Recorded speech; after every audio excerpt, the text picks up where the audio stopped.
right, what is going on, ladies and gentlemen? It's Super here, and welcome to another Mortal Kombat video. And today I'm going to be answering the age-old question, how good was Mortal Kombat X actually? Because you guys hear myself and everyone go on and on about the glory days as far as creativity, as far as fun factor, as far as broken stuff, as far as excitement.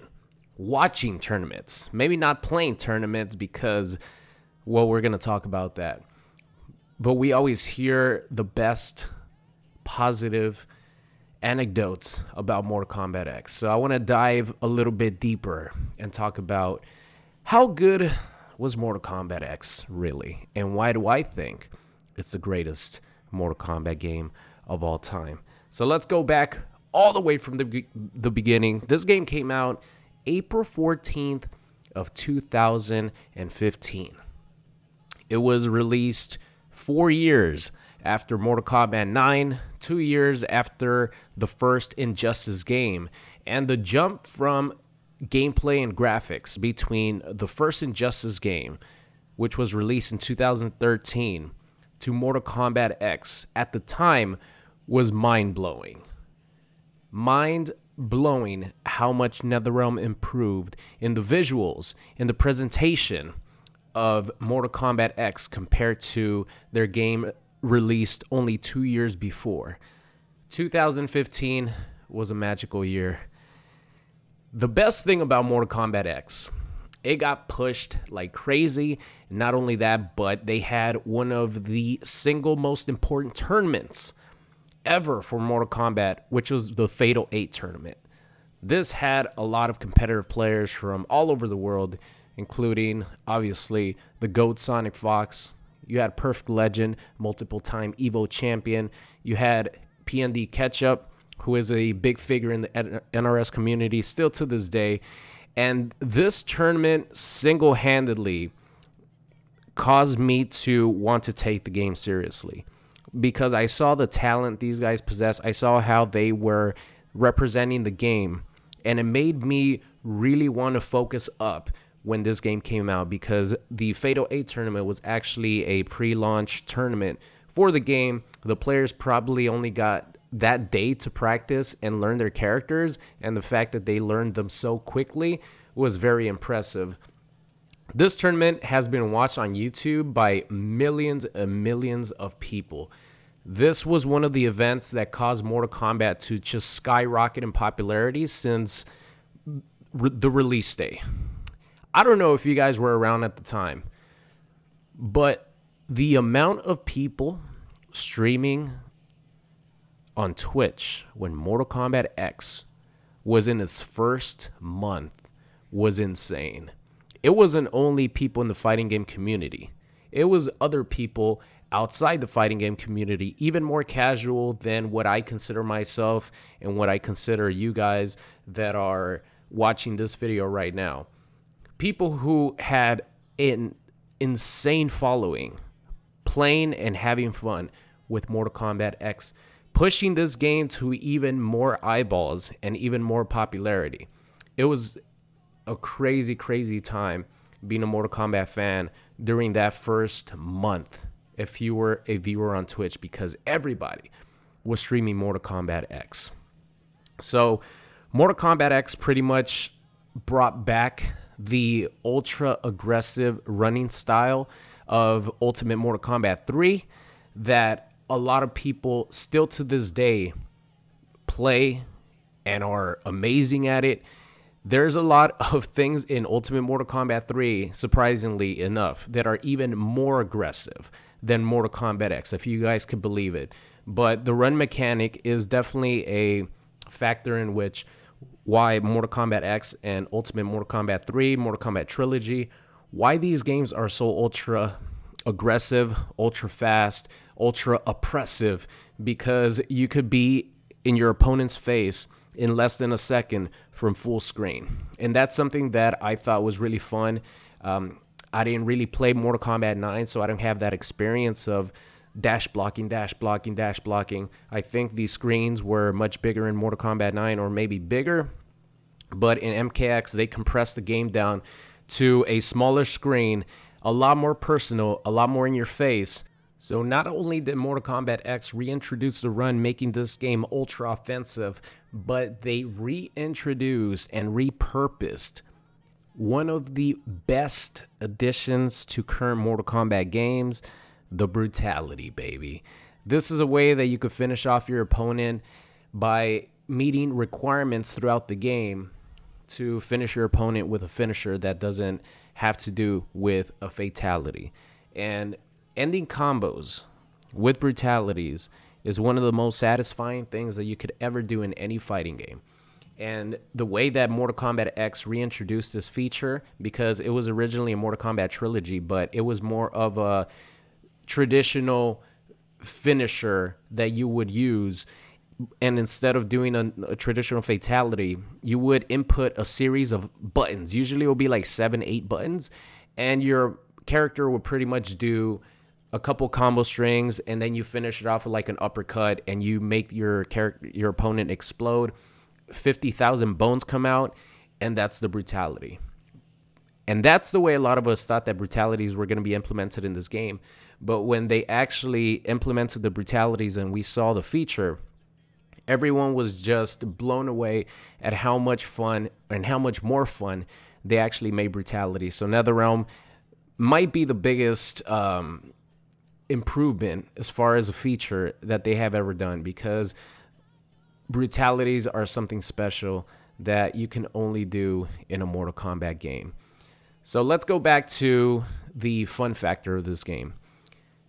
Every character has 3 variations. Another introduction to a feature that carried over to the next Mortal Kombat, which is Mortal Kombat 11.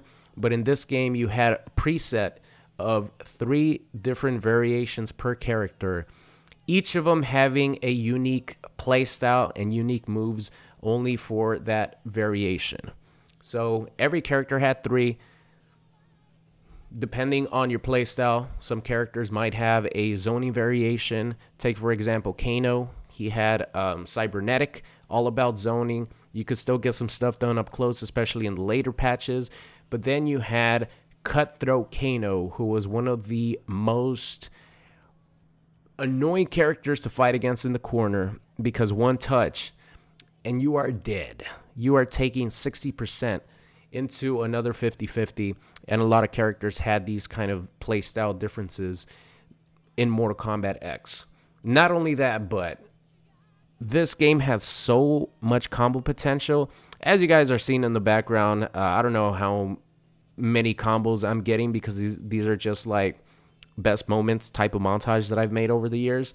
But the creativity, I mean, let me give you an example. It's 2022. We're about to finish 2022. Currently is December 23rd, 2022.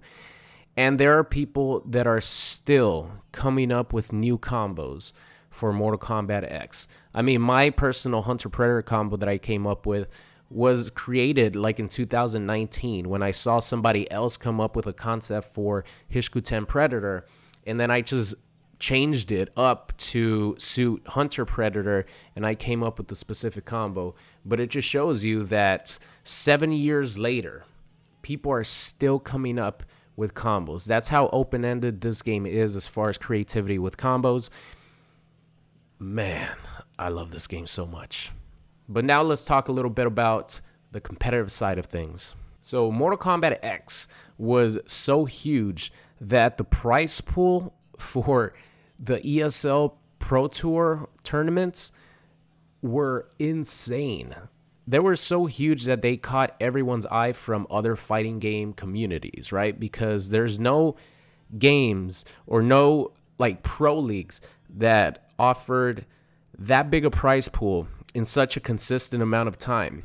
So during the course of like a year and a half, there was 3 pro leagues, and I think the payout to the top 8 was about $250,000 to each with each tournament. And I think the final one might have been a little bit more. It might have been $350, but just $250,000 for the top 8 of a 16-man bracket that play for 8 weeks during the course of an ESL season to qualify for the 16 spots in the finals to compete for $250,000. I was tuning in every single week to watch who was going to get the points, who was going to get first place, who was getting top 8, what characters are they using, how could I improve my game based on what they're using and how they're playing, and how could they help me out. And that's the best thing about watching tournaments. You could actually learn from these guys who put in an insane amount of time to play these games and master these games, and it helps out the casual viewer like myself. So I think Mortal Kombat X had the best support when it comes to tournaments out of any Mortal Kombat game. I mean, come on, $250,000 for the top 8 was crazy, and that happened for 3 Pro League seasons. Shout out to Sonic Fox for winning a lot of that money because at that time I think they would pay like 70% of that money to first place, or like 60%, which is a nice chunk of change to say the least. But let's move on here. So I don't remember how many characters Mortal Kombat 9 had, but MKX launched with 25 characters. I think it was a good balance between new characters because, of course, they were introducing the Cage, obviously the new gen kids with Takeda, you had Cassie, Kung Jin, and you had Jackie, right? And then you're introducing other characters like Devora, Ferritor that had a place in the story mode. So it was a good mix between returning characters. We saw the familiar faces like Ermac, Sub-Zero, Scorpion, Reptile. Then you had another new character, Kotal Khan. I think Mortal Kombat X did a really good job of balancing out returning characters with new characters. Then you had 8 DLC characters, including returning characters like Boraicho, who admittedly I wasn't too much of a fan of when he got revealed. But just like with Sindel and Mortal Kombat 11, I came around to loving Boraicho's gameplay, more specifically in Drunken Master, because I think it's one of the most unique variations in all of Mortal Kombat X. But then you had Tanya, who hadn't been in the game since the 3D era. You brought 3 robots into the game. I still think Triborg is the greatest DLC character in Mortal Kombat history on the Mortal Kombat side. I think we'll talk about Predator. We had 4 robots, excuse me. I was just thinking about the main 3. But then you had a secret variation that turned into Cyber Sub-Zero as Triborg. You had Tremor, who only appeared in like a very, very tiny portion of the history of Mortal Kombat, but somehow they made him into this unbelievably cool character that might be the best character in the game as of now. So those are on the Mortal Kombat side. And then you had the theme of the horror movie icons on the other side as guest characters. You had Jason Voorhees, who I don't think we ever see run in the course of any of the Friday the 13th movies, but somehow they gave him a run in this game and it works out perfectly. You have Leatherface, who was probably the biggest shocker out of any DLC characters, because I honestly never thought that we would see Leatherface in a Mortal Kombat game. Really, really fun to play with. Then you had Alien, Xenomorph, with Acidic, Tarkatan, and then you have Conjure Alien, who is a setup machine, really fun. And then the best out of them all, you have Hunter Predator, who might be the greatest guest DLC character in Mortal Kombat history. And yes, I am biased because I just love how unique and how amazing Predator is as far as character design, gameplay design, visuals, Predator is a perfect NetherRealm character. Perfect. It works perfectly with how Mortal Kombat X was designed with the 3 variation system. You have Hishku 10, who's the zoner, but could also use his plasma caster as mix-ups. You have Warrior Predator that has the strongest pimp hand in the history of Mortal Kombat, backslapping the taste out of your mouth. And the way they improved Warrior Predator over the course of the lifespan of Mortal Kombat X was just great. And then you have my favorite variation, Hunter Predator, with an infinite amount of combo potential with his trap, along with the creativity you could have in setting up ways to trap your opponent in the corner and having them never escape. Predator is a perfect NetherRealm character. You can't take away from the fact that Mortal Kombat X became one of the best selling fighting games of all time. 12 million units sold. I think it's the third highest grossing fighting game of all time, behind only Smash Bros. Ultimate and Street Fighter 2. Mortal Kombat X became the third highest selling fighting game of all time. Just let that sink in to everybody. This game lives up to the hype. It deserves to be considered as one of the greatest Mortal Kombat games of all time, and I think a lot of people do consider it one of the greatest Mortal Kombats of all time. And I think, personally, it's the best Mortal Kombat of all time. It deserves to be in that conversation, but for me, I think it's the greatest Mortal Kombat game of all time. So, how good was Mortal Kombat X actually? It's good enough to be the third highest grossing or selling fighting game of all time, with the most entertaining competitive tournaments as a viewer to watch, the biggest prize pool tournaments for players, one of the most creative games, open-ended games that Mortal Kombat has ever produced, infinite creativity where people are still coming up with new combos 7 years down the road. Oh, you bet your ass Mortal Kombat X is that good. That's it for me, ladies and gentlemen. Thank you so much for watching. And now hopefully you understand a little bit more why I consider Mortal Kombat X the greatest Mortal Kombat game of all time. I'll see you guys next time. What's going on? It's Super here, and thank you guys so much for watching today's video. I hope you enjoyed it. If you did and you aren't subscribed already, make sure you guys do so. And if you want to see some more, there's videos popping up on the screen right now. So thank you guys so much for watching, and I'll see you guys next time.